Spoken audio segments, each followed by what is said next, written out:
The only reason I took this case on a savage island off the coast of New Guinea was that I'd been having a bout with a bottle of Old Fairy Godmother, and I was hoping to run into a native who would shrink my head.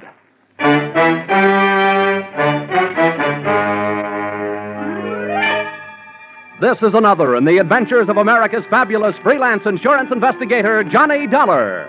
At insurance investigation, Johnny Dollar is only an expert. At making out his expense account, he's an absolute genius.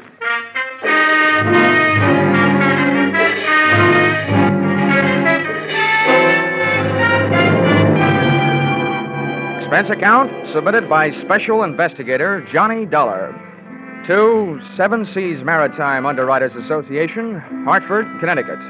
Attention, Enos McCardle, General Manager. The following is an accounting of my expenditures during my assignment on the island of Yutan. Or, south of the equator, things can get hot in more ways than one. Or, Mother, call my draft board. I'm leaving the country again. Expense account, item 1, $830.81, and 3.5 shillings. Airfare, Hartford, Connecticut, to Port Moresby, territory of Papua, island of New Guinea. That's a long trip, brother. And by the time I got there, I felt that my spine could use a new seating arrangement. Expense account, item 2, $36.80. New outfit consisting of bush jacket, linen shorts, and a pith helmet. Item 3, 2 bits to street beggar regarding location of building in which was situated the Port Moresby branch of the Seven Seas Maritime Underwriters Association. Oh, him, long house, him belong white fella. Little way, big bit, money. You catch him street alongside, holly. You hear joyous, big fella buckets, you fight him cry. Him long house belong from there, no? No. Thanks a lot. I'll go look it up in a telephone book. Oh.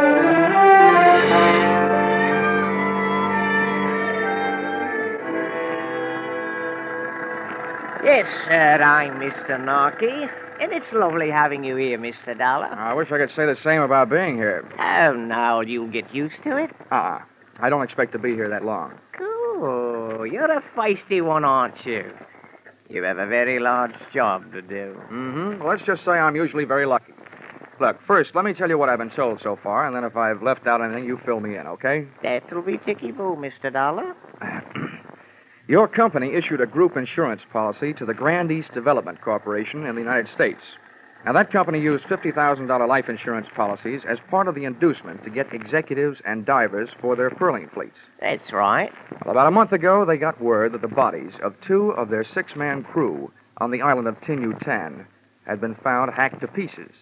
The other 4 men were missing, which adds up to a possible insurance payoff of $350,000.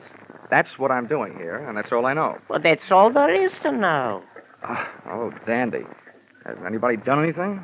What about the police? They got their own troubles right here in the port. And as for the government officials, they'll look into it the next time around. Should be in about 90 days. Oh, fine. That leaves you. What have you been doing to earn your money? Waiting for me? Well, you could put it that way, Mr. Dollar. Why haven't you gone over to Yutan? Well, now you might say that I'm just not a man of great courage, eh?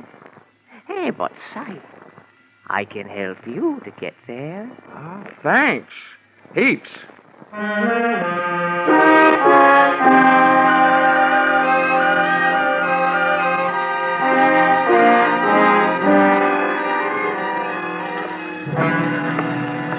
Hey, ahoy there, aboard the Kittiwake. What do you want? I'm looking for Captain Steve Granger. That's me. Come on aboard.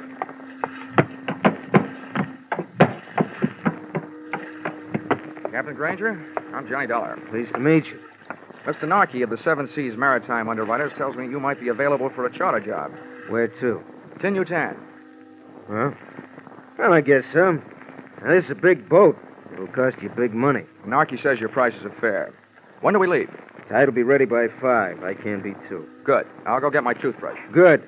And since you're going to Yutan, you might also bring one other thing. A 45. The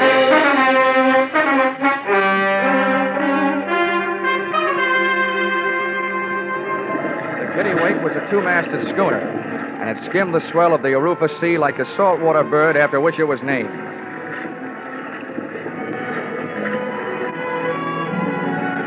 I guess I'm like most guys. When I'm standing on my sea legs, I suddenly feel like a giant, standing alone against the world. Romance is no longer a sleazy blonde in a tinny bar. All of a sudden, it's all stars and sky, horizon. And when the wind and the water start to sing their song to me, any bad in me decides to reform.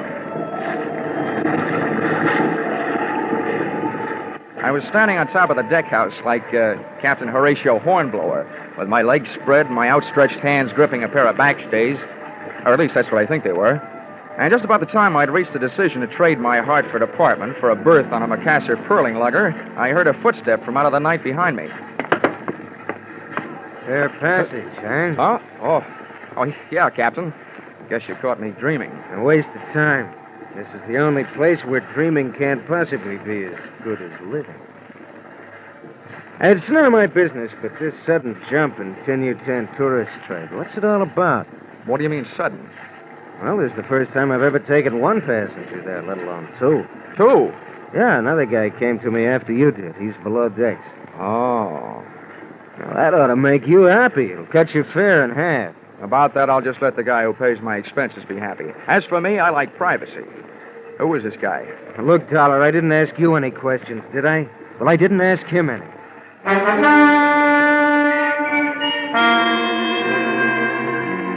In my racket, coincidence is just another name for trouble. I wanted to get a look at and trade some words with my suddenly acquired fellow passenger, but he wasn't having any. He stuck to his cabin, claiming seasickness. However, from the native galley boy, I learned that he was eating like a horse, which in my book was a new way of being seasick. I borrowed a copy of Western Story magazine from the skipper, crawled into my bunk, and let the kitty-wake rock me to sleep.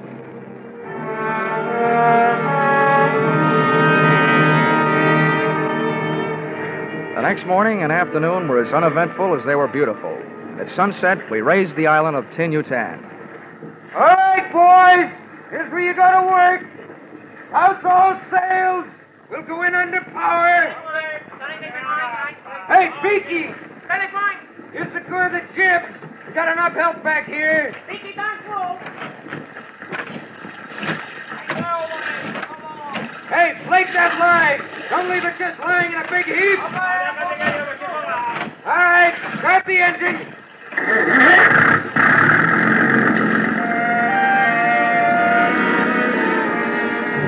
The big gas engine took over where the wind dropped us, and Captain Granger stood at his wheel, outfencing the submerged swords of coral with the slim prow of the kittiwake. The ship had only inches of elbow room as we chewed our way through the boiling white passage of the reef, and my heart felt suddenly becalmed as we finally achieved the peaceful waters of the lagoon, which it protected. Let go the bower anchor! Hey, never mind that anchor. All bets are off. We're getting out of here.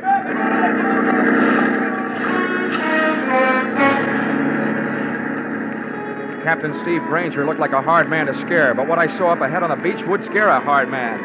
The broken body of a shipwrecked pearling lugger, and hanging from its foremast, the elongated body of a native who had been strangled out of one paradise and into another.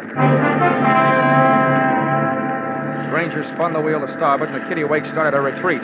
But it wasn't that easy. Cut your power, Granger, and straighten out your rudder. We're staying here. I was finally getting a chance to meet my fellow passenger. I couldn't very well shake hands with him, though, because he had a gun in each one of them. What the devil's your game, Keeley? I said cut your power. Got it!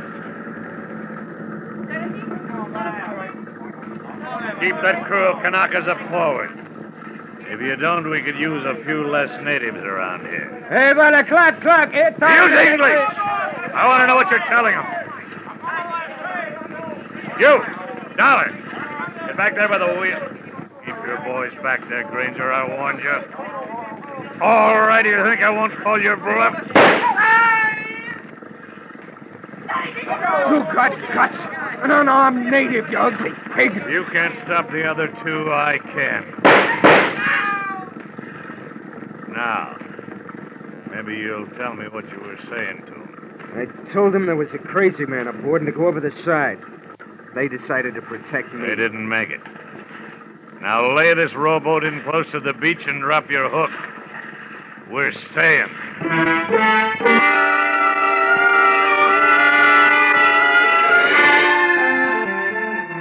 One Matt Keeley, 2 guns, and what was left of 12 bullets had me outnumbered. I decided the best thing I could do was stay quiet and stay alive. And apparently the skipper felt the same way.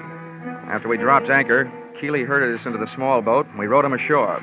His guns shoved us up a path, through a grove of nipa palms, and into a clearing. First natives I saw there were even deader than the ones we had just left on the kittiwake. About a dozen of them in a semicircle. And what added up to the red-crusted craters on their naked, withering bodies was sticking out of a window in a small wooden tin-roofed hut. The water-cooled barrel of a .30 caliber machine gun.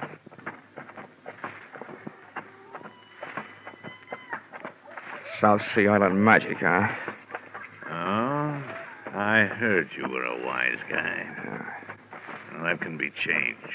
Now, come on, inside, both of you.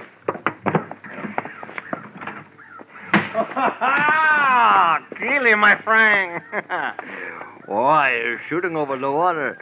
What's the matter? Big trouble you have getting here, huh? Yeah, no, Portez, little one. This big blonde guy's the skipper. We got his boat, and it's a good one. Ah. This other one, he's an insurance investigator. Oh, gee. Yeah, Portez, I'm your new nursemaid. The insurance company sent me out here to look you up and take care of you. I hope I get around to it. My way. Hey, Keeley, what's that you say? You got my boat. Yeah, don't worry, big boy. We're going to pay you for it. We might even go as high as $500. Well, that's great. It's only worth $50,000. No, having 500 alive is better than 50,000 dead, my friend. All right, what's your pitch? It's simple. We want off this island. We got a long way to go. Cortez, me, and a native girl. She's in the next room. We may have to stay at sea for a couple of months. Not on my ship. Use your head, you won't get hurt. Hey, you woman. Get back in there. No, I stay. Louie, put her away. Keep her out of here. Ugly old cop. Yeah, for such an ugly broad, she sure has got a pretty name. Papalaya. Well, Dollar, you've seen yourself a South Sea Island princess. She's your date, Keeley, not mine. Boy, Dollar. They do look like they were meant for each other. Save your wind for your sails, Granger. Now, what about your boat? Do we get it with a bill of sale or without one? Either way, it's all right with me. If you'll take what goes. With Cortez out of the room with Nature Girl, Granger's move looked like a good one. I was halfway across the room to make it 2 against 1 for the right side when the odds snapped back to even money again. Cortez came rushing back to join the fray, and he started fighting when he was 5 yards away. Just about then, Nature Girl came charging out of her quarters, swinging a chair over her head. I'd just gotten in position to shoot a right hand at Keeley's chin when another shot from Cortez's gun put me strictly on my own. Caught Granger square in the forehead, and he went down without a sound. I had time for one more try. Keeley's chin telegraphed a knockout message. Da-da-da, da-da-da, K.O., back up my arm. But something was wrong. Oh! I passed out.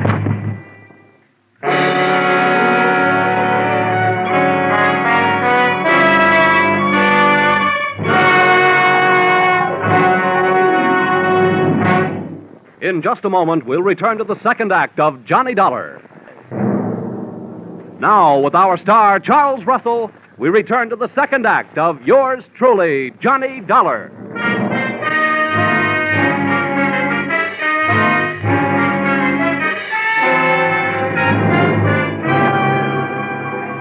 It was a beautiful dream while it lasted. It wasn't night, it was morning.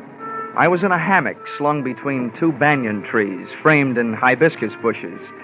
Someone was bathing my face with a cool, damp, gardenia-scented cloth.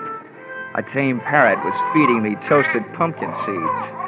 As a smooth-skinned, soft-skinned, cafe au lait-skinned, half-caste, and all-woman-type girl gazed into my eyes and cooed softly in my ear. This doll would make Dorothy Lamour look like an Irish washerwoman, and to boot she was wearing a short sarong. Oh, poor man. Please to wake up? Hey, it wasn't a dream. It was really happening. Everything was there. Oh, but the parrot and his lousy pumpkin seeds. And who needed him? Oh, poor man. Please, to wake up. Oh, where am I?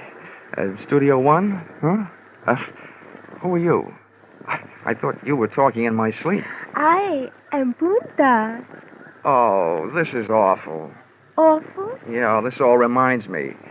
My copy of Tales of the South Pacific is 17 days overdue at the Hartford Public Library. How?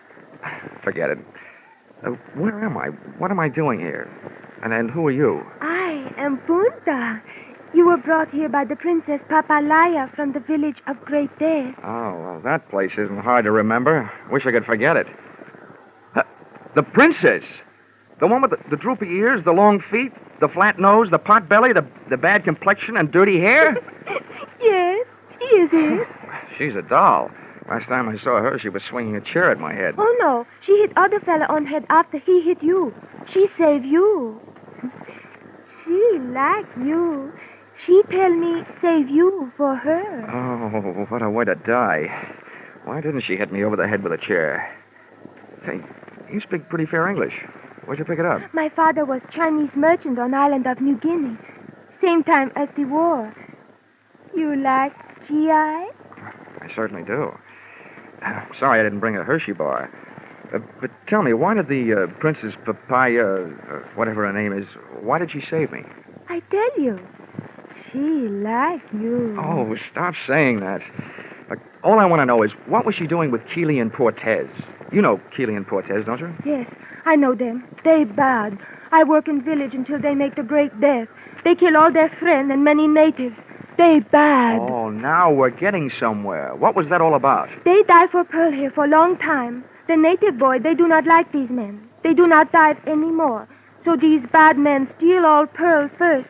Then they steal princess to make boy dive some more. Oh, kidnap, ransom, more pearls? What is this? Ransom? Oh, that means they'll hold the princess and won't give her back until they get what they want. Oh. But, Dream Girl, for me, a scheme like that wouldn't work with a gal like you. No, just holding you would be getting what I want.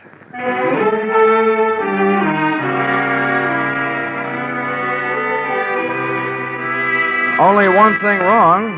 My knees were getting a little knobby, thanks to a combination of insects and my new white linen shorts. However, Punta was good nerve medicine. The rest of the story came out later, and in her soft voice, it was a bloody kind of lullaby. She crooned me to sleep with the facts that the natives had tried to rescue their princess from Keeley and Portez, which gave me an answer for that semicircle of machine gun bodies outside their shack. Also that the princess had taken temporary refuge up in the hills. As nearly as I could figure out, I was left facing a very peculiar problem. 2 men out of 6 insured men had killed the other 4, and the 2 murderous survivors had this much going for them. To the insurance company, they were still worth $50,000 apiece on the hoof, which meant that my job was to keep alive 2 guys I felt very much like killing. And believe me, they felt the same about me.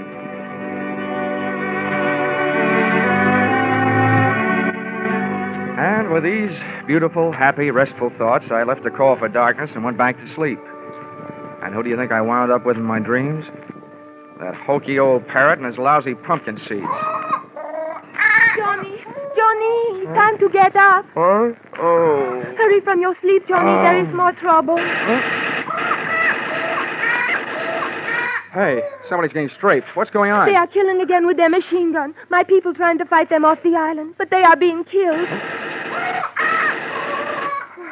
Now you must go and lead my people. Help them kill those bad men. This you won't understand, gorgeous, but my job is to stop your people and save Keeley and Portez. Johnny, you say that now? You are one of them. No, I'm not one of them. I told you wouldn't understand. There's something I don't understand.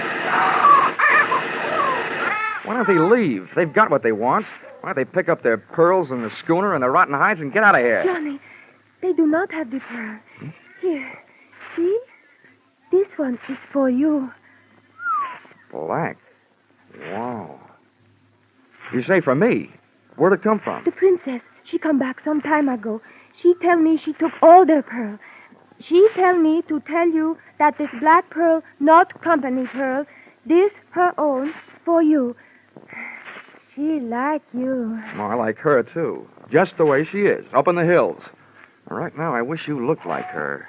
Oh, Johnny, you don't like the way I look like I am? I love the way you look like you are. Why you say that? Because if you did look like her, I think I'd have an idea that would stop those men. Yeah. Turn around. Yes, Johnny. Oh, this'll be the crime of the year, but maybe I can do it.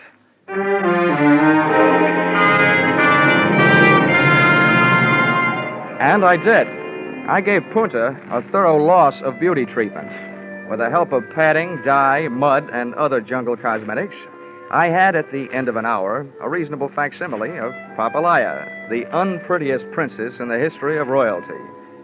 I briefed the suddenly uglified Punta on what she was to do and had her lead me most of the way back to the fortress shack and the clearing. She put a few words on the jungle grapevine, and by the time they reached the end, the native side of the battle, the home team, ceased activities. Hey, Keeley! Cortez! Time! Cut! Hold it! There's nobody here to shoot at but me, and I want to talk. Stay where you are, Dolly. Don't move. We'll shoot at anything we hear moving. Brother, we're getting so we can play this thing by ear. Yeah? Close enough? See what we mean? Now, what do you want? The princess has the pearls, and I've got the princess. I want to make a trade. What kind of trade? You get the princess and the pearls. We get rid of you. All this killing stops, and you're alive. We're supposed to believe you got the princess? You don't have to, but here's something you can believe. You'll never get it this way. Sooner or later, you're going to run out of ammunition or food or water or everything at once. We still don't know you got the princess. And we ain't buying that pig in any poll. We want to see her. You'll see her when you're out of that shack and on the boat. We ain't moving out of here in the dark. Nobody's asking you to. Take me until dawn to get the princess down out of the hills. Okay, supposing we decide to do business. How do we know we don't get swamped by those natives between here and the boat? I'll take care of that. You can depend on it. Remember, my job is to keep you two guys alive and save the company I'm working for $100,000. All right, we'll give you a chance. We'll be on the boat at dawn watching the shoreline, and this machine gun will be at the rail watching the shoreline with us. You send out the princess. Hello? You got a deal. And that ain't all you're gonna get. I hope. I hit the beach 2 hours before dawn, with Punta ready to paddle me out to the kittiwake in a native canoe.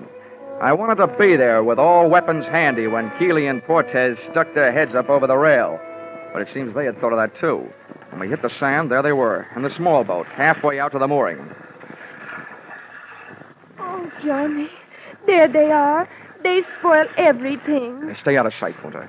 Yeah, they spoil everything, but not for long. Well, one thing for sure, I can't use the canoe. Tell me something. Are there sharks in this lagoon? Oh, no, not many. Well, I hope traffic is light tonight. I've got to chance it. Okay, Punta, you better stay here. I'm going a few hundred yards up the beach and swim for it. Oh, Johnny, be careful. Oh, baby doll, you sound so pretty, and you look so ugly.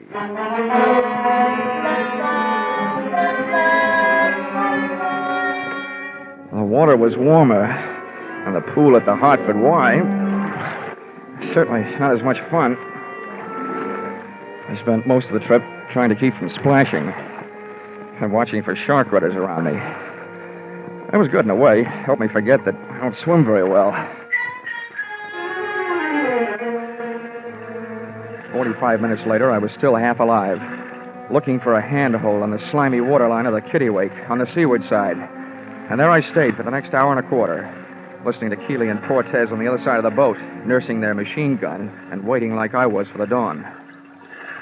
Okay, Cortez, clear your gun. Canoe's pushing off from the shoreline. I see it. Put the glasses on it. We don't go have no mistake.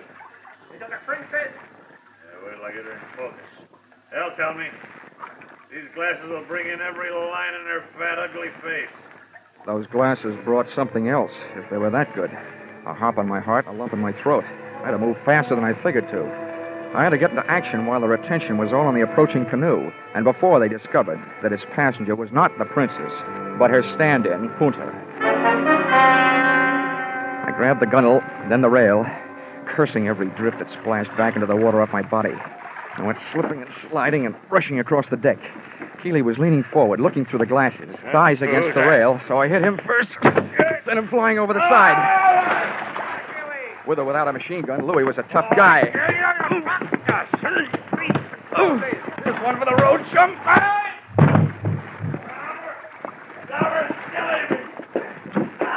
I turned around to see what had to be done to take care of Keeley and saw that it was already being taken care of by a canoe paddle in the hands of an irate dame. Punta! Punta! Don't kill him! I want him alive! Punta, stop! No. I kill enemy of man I love. Huh? Who? Oh, no!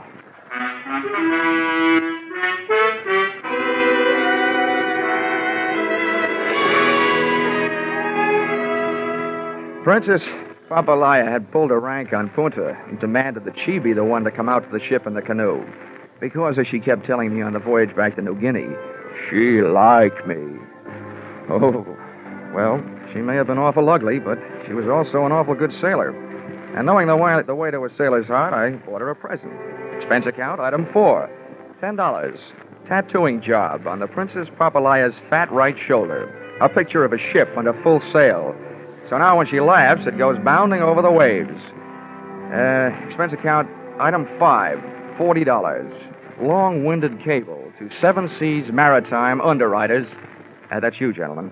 Recommending immediate cancellation of policies covering the lives of Keeley and Fortez, who were in the hands of the New Guinea officials and looking forward to a short life and an unmerry one. Item 6, $831.81, 3.5 shillings. Airfare, Port Moresby to Hartford. Item 7, 48 cents. Past due charges at 2 cents per day. Hartford Public Library, on my copy of Tales of the South Pacific, which incidentally I never did get around to reading. After all, it'd be an utter waste of time for a man who has known a gal like Punta. Expense account total $3,286.44. Signed, yours, truly, Johnny Dollar.